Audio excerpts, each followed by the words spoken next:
Hello friends, मैं बरखाई स्वागतम जनाइছো देसी टू विदेशी चेनेलলৈ। আজি মই বনালো গাখীৰে পনীৰ গ্ৰেভি, যেটো এটা সম্পূৰ্ণ নিৰামিষ ৰেচিপি। ইয়াত মই পিয়াজ আৰু নহৰু ব্যৱহাৰ কৰা নাই। আপোনালোকে খাই খুব ভাল পাব, বিৰাটেই টেষ্টি হয় এই ৰেচিপিটো। ঘৰতে সহজতে এইদৰে বনাই খাব পাৰিব। সেইবাবে সম্পূৰ্ণ ভিডিঅ'টো চাই থাকিব। তেনেহলে দেৰি নকৰি আহকচোন চাও ভিডিঅ'টো। ইয়াৰ বাবে লৈছো গাখীৰ আধা লিটাৰ। গাখীৰখিনি আগতে গৰম কৰা আছিল। এতিয়া বনোৱাৰ সময়তো গাখীৰখিনি অকমান কুহুমীয়া গৰম কৰি লৈছো। আৰু লৈছো 200 গ্ৰাম পনীৰ, এনেদৰে পিচ কেটা কৰি লৈছো। আৰু লৈছো 50 গ্ৰাম মগজৰ বীজ। বীজখিনি মই 2 ঘণ্টা আগতে গৰম পানীত তিয়াই ৰাখিছিলো। এতিয়া ধুনীয়াকৈ কোমলি গৈছে। আপুনিও এনেদৰে লৈ ল'ব। আৰু লৈছো 15-20 টা মান কাজু। কাজুখিনিও মই 2 ঘণ্টা আগতে গৰম পানীত তিয়াই ৰাখিছিলো। আৰু মছলাত লৈছো মই এটা ডাঙৰ ইলাইচি, 4টা সৰু ইলাইচি, 3টা লং লৈ লৈছো। আৰু এটুকুৰা দালচেনি লৈছো, এটা শুকান জলকীয়া লৈছো, আৰু দুপাত তেজপাত লৈছো, 3টা জলকীয়া লৈছো, আৰু 1 ইঞ্চি আদা লৈ লৈছো। আৰু লৈছো এচামুচ কাশ্মীৰী ৰেড চিলি পাউডাৰ, আৰু এচামুচতকৈ অকমান কম চেনি।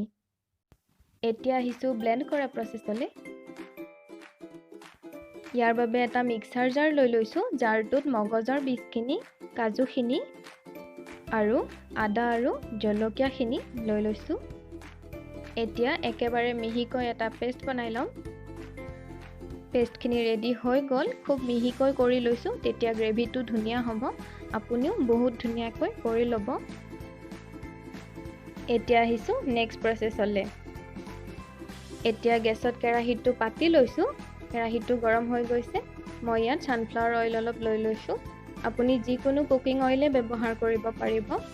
মই সানফ্লাৱাৰ অইলে লৈ লৈছো। ই সম্পূৰ্ণ ভেজ হয় আৰু ইয়াৰ সৈতে পনীৰ বনালে খাবলৈ খুব ধুনীয়া হয়। এতিয়া মই তেলখিনি কেৰাহীটোৰ চাৰিওফালে অকমান লগাই লৈছো, নহলে পনীৰখিনি দিয়াৰ পিছত ইয়াত লাগি ধৰিব পাৰে। এইখিনি বেছি সময় নহয়, জাষ্ট 1 মিনিট সময়মান লুটিয়াই লুটিয়াই ভাজি ল'ম।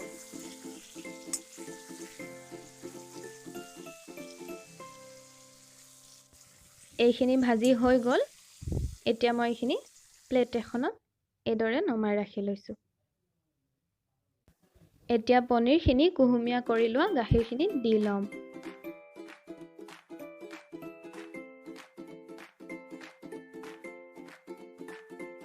কুহুমীয়া গাখীৰত থোৱা বাবে পনীৰখিনি ধুনীয়া কোমলি যাব আৰু খাবলৈ ধুনীয়া হ'ব। এতিয়া একেটা কেৰাহীয়ে লৈ লৈছো। তেলো আছে যিহেতুকে অকমান দি দিছো।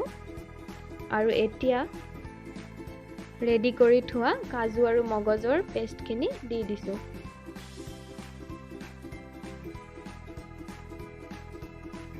এতিয়া ভালদৰে লৰাই দিছো। কাজু আছে যিহেতুকে সহজতে তলত লাগি যাব পাৰে, সেইবাবে একেৰাহে লৰাই থাকিব লাগিব। আপোনালোকে এনেদৰে লৰাই দিব।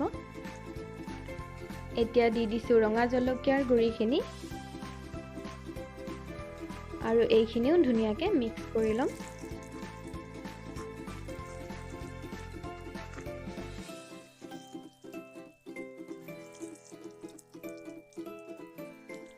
এতিয়া দি দিছো ইয়াত সোৱাদ অনুসৰি নিমখ। নিমখ মই সৰু চামুচেৰে 1 চামুচৰ অকমান কম দিছো।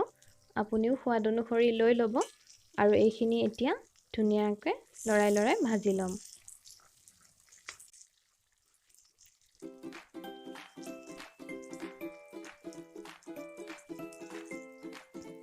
এইখিনি 2 মিনিট সময় ভাজি ললো। এতিয়া ইয়াত মিক্সাৰ জাৰটো খালি অকমান পানী দি দিছো।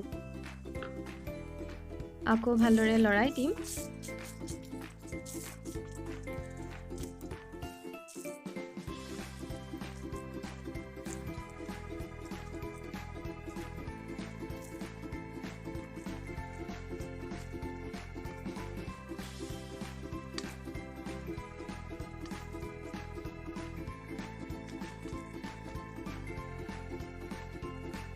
এতিয়া এইটো সাইডে লৈ লৈছো এখন পেনখন গৰম হৈ গৈছে। ইয়াত সানফ্লাৱাৰ অইল অলপ দি লৈছো। তেলখিনি গৰম হৈ গ'ল। এতিয়া মই ইয়াত লং, ইলাইচি, ডালচেনি, তেজপাত, জলকীয়া যিখিনি লৈছিলোঁ এইখিনি অকণমান ভাজি ল'ম।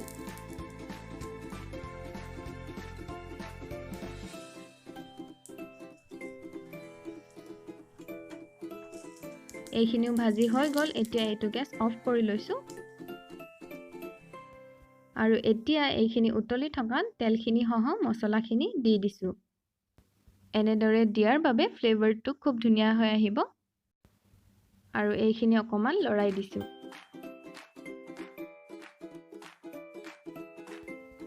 এতিয়া দি দিছোঁ গাখীৰ আৰু পনীৰখিনি।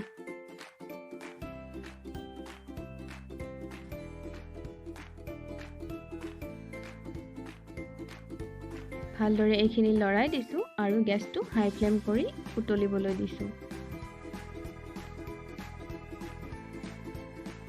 এতিয়া উতলি থাকোঁতে চেনিখিনি দি দিছোঁ।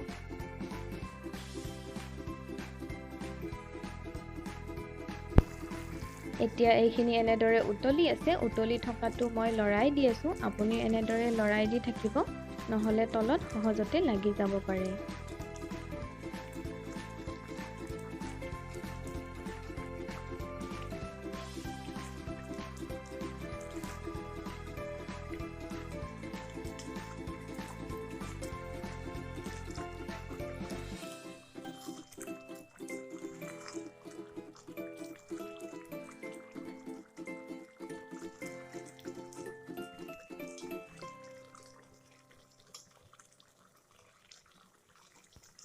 এতিয়া 5 পৰা 7 মিনিট সময় ভালদৰে উতলাই ল'লোঁ।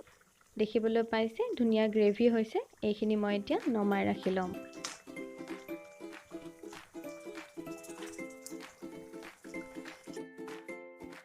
মই এইদৰে প্লেট এখনতে লৈ ল'লোঁ। দেখিবলৈ পাইছে ইমান ধুনীয়া হৈছে। এতিয়া টুকুৰা ভাঙি দেখুৱাইছোঁ, বিৰাটেই কোমল হৈছে। এনেদৰে খাবলৈ বিৰাটেই টেষ্টি হয়। আপোনালোকেও খাই ভাল পাব। এনেদৰে সহজতে ৰেষ্টুৰেণ্ট ষ্টাইলত ঘৰতে বনাই খাব। যদি ভিডিঅ'টো চাই ভাল পালে এটা লাইক কৰিব, চেনেলটো ছাবস্ক্ৰাইব কৰিব আৰু কাষতে থকা বেল আইকনটো দবাই অল কৰি দিব।